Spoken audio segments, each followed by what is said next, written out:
This is so exciting. I'm here in Austin, Texas at the Domain, one of my favorite places, and I just got done having lunch and I just got an email on my phone that I had to quickly turn my camera on and tell you about it. I just heard back from my first brand deal that everything is finally finished, everything is submitted, it's official, and payment is on the way. And I thought it'd be a great time to tell you about my first brand deal, because if you're a new creator like me, you're probably anxious to land your first brand deal. And so I want to tell you about the whole entire process.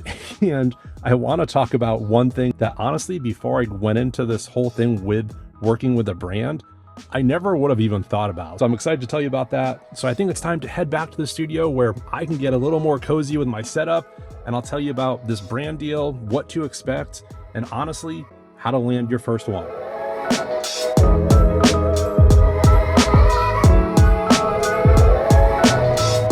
All right, now that we made it home, we can sit down and talk about closing this brand deal. Hey everybody, welcome back to the studio. If you're new here, my name is Shelda and I'm a creator here in Austin, Texas. And I just closed my first brand deal. And it's something honestly that I really never thought was going to happen. After switching my niche outside of being a professional paintball photographer and really going all in on this YouTube channel, for the past 2 months, my YouTube channel has honestly tanked. I've been losing subscribers every single day. And so while I've had this dream of honestly becoming a YouTuber and having these massive kind of brand deals, it was something that at this point, I never really knew if I would be able to achieve, if I'm being honest with you. And so now that I'm on this side of closing my very first brand deal, it's crazy to think about. And so in this video, if you're like me, you're a small creator looking for your very first brand deal, I want to talk about what that's like. But first, I think we need to do a little bit of celebrating. And honestly, this is something that I've gone back and forth with on sharing on this YouTube channel. But the more I really think about it, the more it's about me. And this is a place where I'm going to share things that I like and things that make me me. And so whenever I celebrate something, I've really been getting into some bourbon lately. And so lately I've been celebrating a lot with different types of bourbons. And over the past year or so, my wife has been pretty awesome and gave me this bottle of Weller, which for me, it's one of my favorites, and I save it for occasions to celebrate. And so since this is a special occasion, I think it's time to make a drink.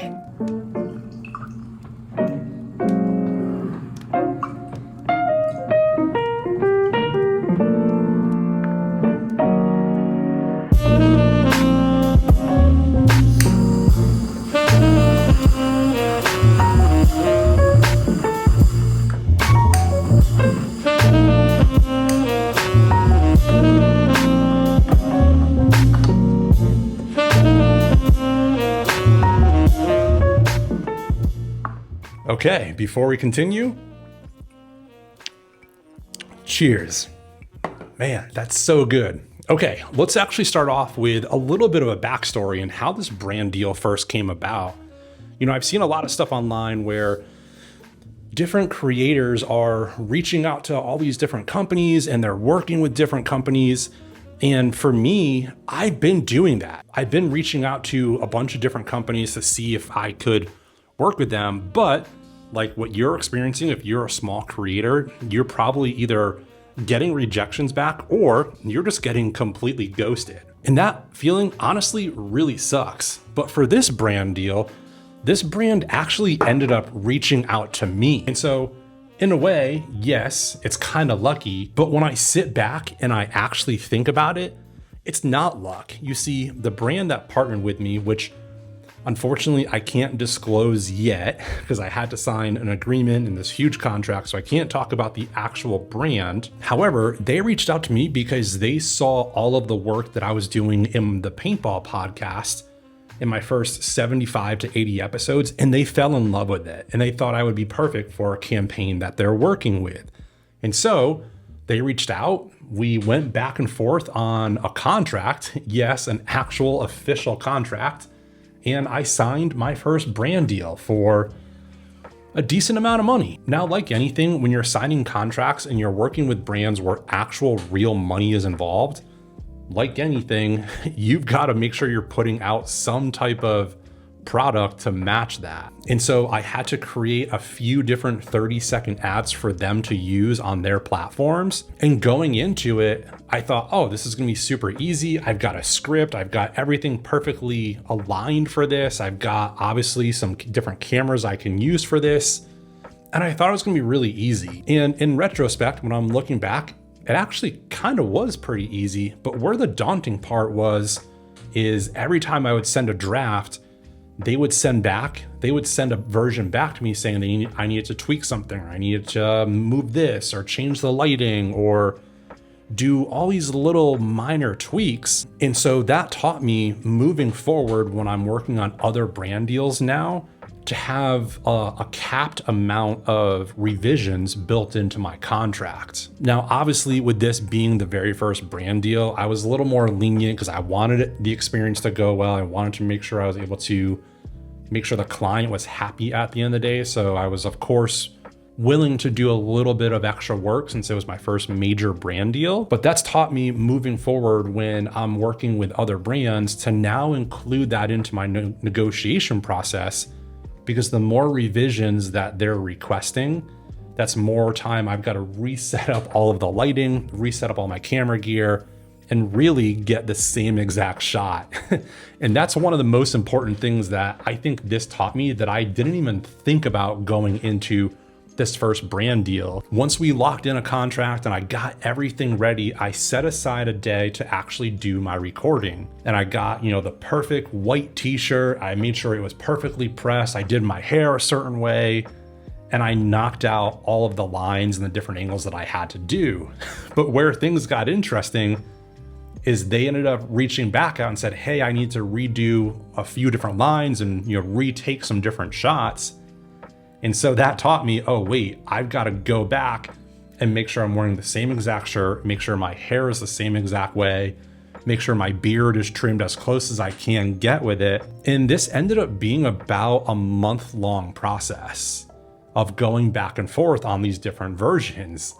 And so throughout that time, I actually wanted to get my haircut to go a lot shorter. But even though that wasn't built into the contract, I knew if I were to get a haircut and it would look different from, what this is right now, and if I put those new clips in, it would just kind of look weird. You could tell that I was recording at different times because my hair would be different. And so until this brand deal was actually closed and finished and all of my final assets were sent off and approved, I couldn't get a haircut.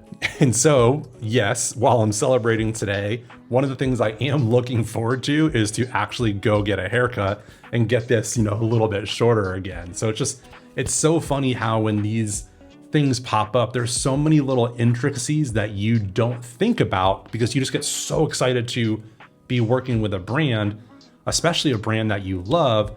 And of course, you get some financial gain from it too. And now that I'm on the other side of working with my first major brand, I am looking into other programs and applications out there to work with other brands. And I've seen some of the apps where you've got to pay to almost be a part of their network. And I get that if you're just looking to make some quick money.